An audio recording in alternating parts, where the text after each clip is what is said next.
try this again. So what's up, y'all? It's the Bro Fan back with another video, my review of last night's SmackDown Live. Thoughts, inputs, thoughts, comments, concerns in regards to what's going on with the damn WWE and its product now. We got pretty much a match rundown or segment rundown. Miz explained, no, Shane, my fault. Shane explains why he turned on Miz at Fastlane, and now it's pretty much going to set up the match at WrestleMania 35, which was kind of, people knew it was going to happen, but it was just like, it fell flat in terms of the delivery. What else we got?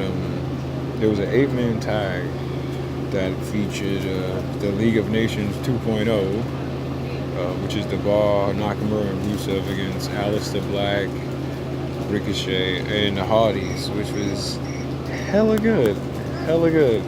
New Day came and interfered and interrupted, so that pretty much was a no DQ. But there was a point where there was a striking exchange between Aleister Black and Shinsuke Nakamura. You want to talk about a dream match or like a striker's dream match? Like I think that would be pretty damn good, even though WWE knowing them, but fuck it up. New Day runs in, abruptly ends the match with us. What else do we have? We had Sonya Deville versus Asuka, in which Asuka beat Sonya last week. But no, Sunday, Mandy Rose, had a chance to take the title from Asuka. What didn't happen. Pretty much Sonya cost Mandy the match, trying to get a kendo stick, and Asuka caught Mandy off guard to get the pin. It was pretty much teasing that Sonya and Mandy might be breaking up, which would suck because as a tag team, they're actually pretty good. I actually thought they were more deserving of a title shot at the women's tag titles than Nia and Tamina ever was. Let's be honest, the only reason they got that is because when Roman came back and announced that he was in remission, his whole family was there. So the whole Samoan dynasty was pretty much in the audience. If they wasn't granted a title opportunity, then they probably would have felt some type of way about it. It makes no sense. There's nothing that Nia, Jax, or Tamina have done to show that they should be close to a championship of any sort. That's just me. I'm sure there's a lot of folks who agree with me out there. I'm not the biggest Mandy Rose and Sonya Deville fans, but their in-ring work is way better than the caliber than what Nia and Tamina put out. That's just facts. So, what else we got? It was a four-way? A rematch of a four-way? Yeah, pretty much a rematch from Fastlane. Sans the U.S. title being on the line, in which Rey Mysterio pinned Samoa Joe. And it seems like that's going to be Joe's feud going into WrestleMania. Rey Mysterio? What else we got? We had some more stuff. Oh, Becky and Charlotte go back and forth again, trading the insults, blurring the lines between what's real and what's storyline, because I'm not going to use the word fake. One thing about sports entertainment, wrestling, whatever you want to call it, is it's not fake. The stories are predetermined and the results are predetermined, but it's not fake at all. You ever been in a fight, somebody punch you in the face? That shit feel fake? I don't think so. It's the same thing. So the only difference between a fight and a wrestling match or whatever you want to call it is that some of the spots are choreographed. So it's like, it's choreographed. That doesn't make it fake. Just because you have a choreography team or sequence set out to be done doesn't make it fake. It just means it's predetermined for everybody else to see. That's it. There's nothing fake about that. There's nothing fake about that. So to touch on the whole what Rhonda said, even if she is working the fans in terms of trying to be a heel now, and which Paul Heyman got his paws all over her last promo. I was about to say promo talking about she's gonna disrespect the sport and which she pretty much is doing, and that's what Paul Heyman do. He just disrespect the fuck out of everybody. He don't care. He don't care at all. So this has Heyman written all over it, all over it. So Dream should talk about, oh well, Becky's like explains why Ronda interfered in the match at Fastlane to get Becky into the WrestleMania main event. To explain it, pretty much pretty much fucking over Charlotte. Like, Charlotte is the one catching all the heat out of this, in the sense of it's like she wants she don't want Becky. Like, she's hating on Becky, just wants Ronda. Feels like she's the best because she's the queen and everything. And Ronda's like, fuck Charlotte. I don't want Charlotte. I want Becky because Becky talking mad shit. And Becky's like, fuck both of them. Like, I'll beat both their asses. So it's kind of like this storyline is good as it can be. It's pretty much one hot ass mess right now, especially with the whole Twitter feud thing that they got going on. It's crazy. So they came out to, they had an in-ring segment. Becky's explaining why Ronda came in. Ronda pretty much attacked Becky during their match between Becky and Charlotte. If Becky was to win, then she'll be inserted into the Raw Women's title match at WrestleMania. If she lost, obviously she wasn't. Ronda's been with Becky since November. Never happened because Nia Jackson, her sloppy work skills and making people get injured. So I lost my thought. I'm sorry. I lost my thought that quick. You gotta.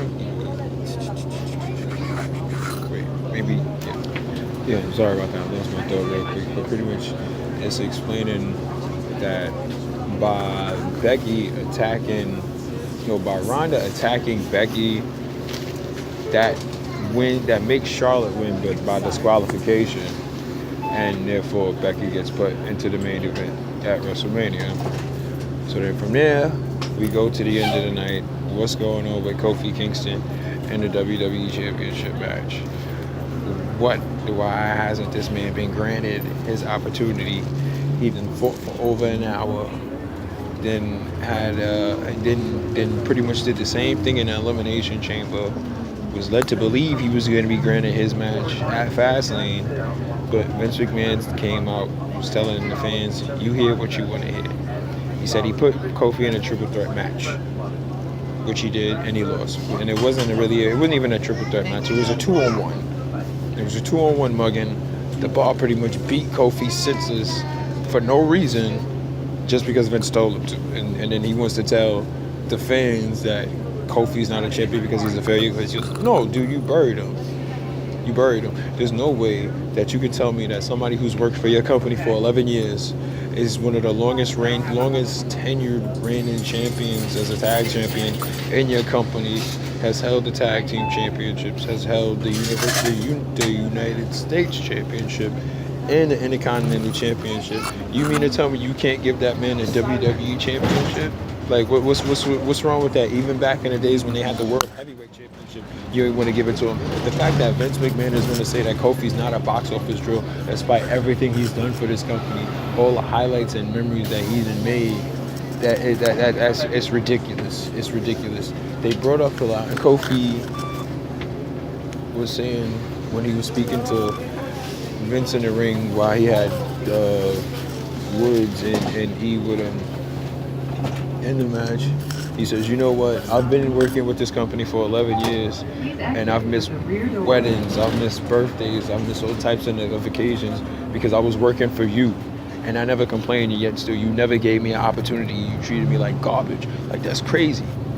It's crazy. He talks about how he never went trick-or-treating with his kids working for Vince McMahon, or the fact that his son, who just lost his first tooth, he wasn't able to see his reaction to know, like, to see him smile and be happy to get money from the tooth fairy. But he's never complained. He's been, a company man doing what he's supposed to do, and he loves doing what he's doing. And he's just like, yo, just give him a chance. He was in line in 2009 until Randy Orton did some backstage politics, from what I understand, and pretty much put Kofi back in the mid card. So now nobody thought Kofi was going to be where he was.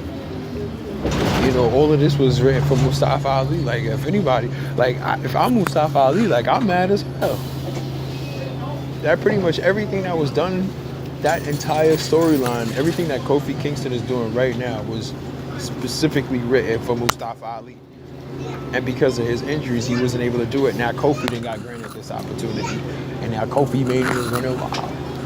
Like, it's one thing that too, that everybody is saying that Kofi deserves this chance, which he does. He's long overdue, but Vince doesn't feel he's not a champion. Like, how the fuck?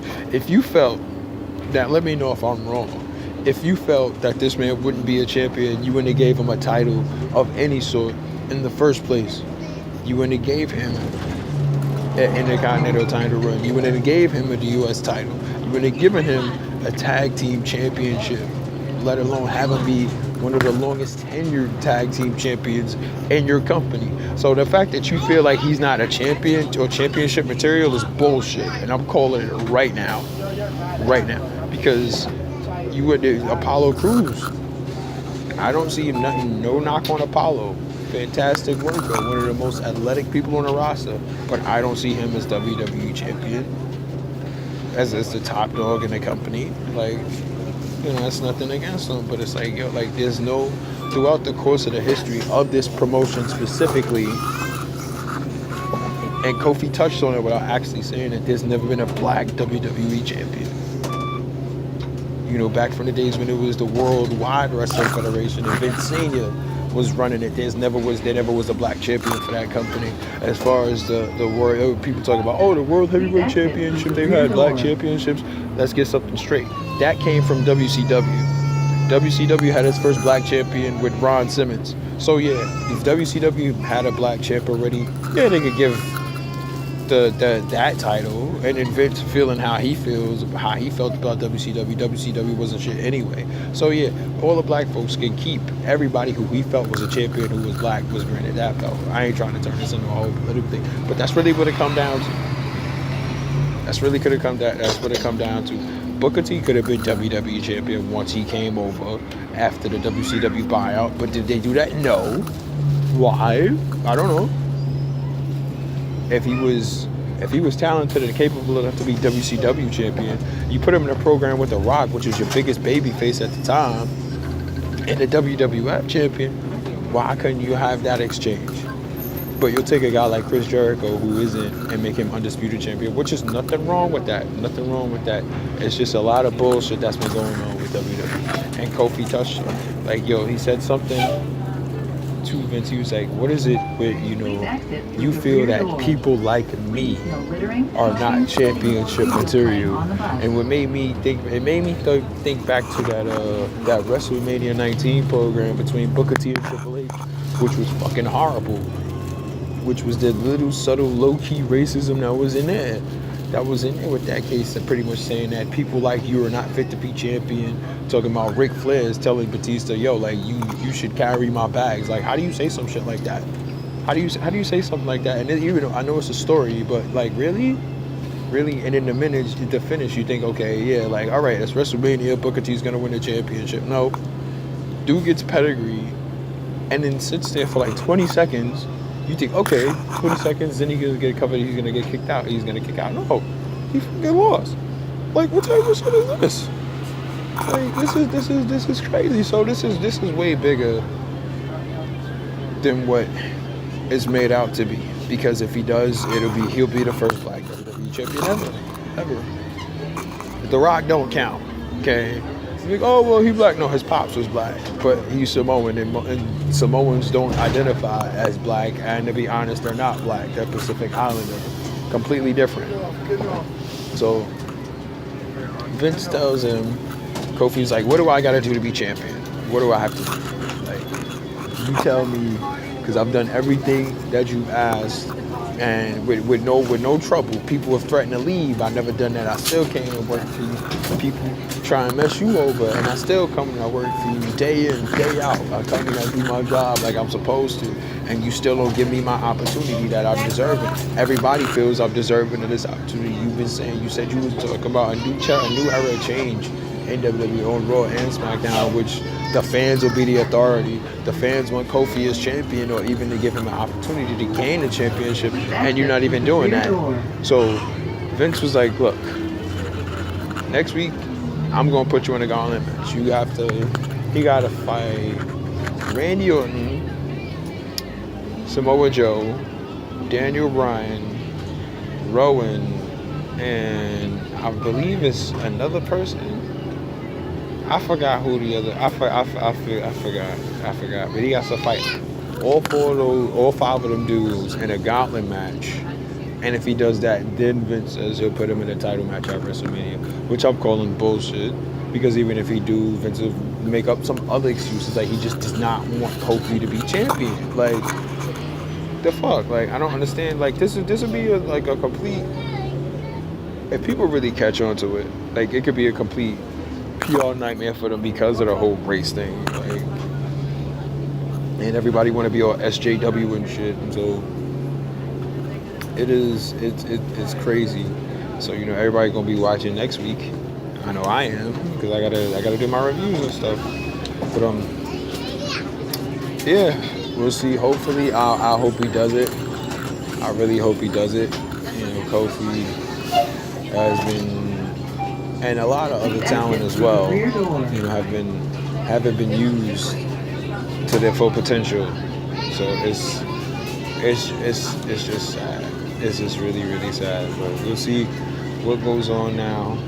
We'll see. We got 26 days left. 26 days left till WrestleMania. It's just crazy that this is what Kofi got to go through. Like, he wrestled for over an hour. Like, at the end of the day, like, I think you got to make a case right now, even though it's still early in the year, that Kofi is like this year's Seth Rollins, and it's not in the sense, like, Kofi's matches are always good. Even the New Day as a whole, whether it's Kofi as a singles competitor or whether he's tagging with Xavier or E, or if it's the whole New Day as a tandem and a 6-man tag, like, it's, yeah. I lost my thought. I really got to work better on this. But that was pretty much just a review of last night's SmackDown. It really wasn't. It was a lot that went on, but it wasn't a lot that went on. The main thing was just Kofi and what's going to happen with Kofi, and why Vince keeps screwing over Kofi, because he thinks the shit is funny, but it's really not. People are really feeling some type of way. Oh yeah, I almost forgot. Randy Orton and AJ Styles is going to have a WrestleMania match, and that's going to be good.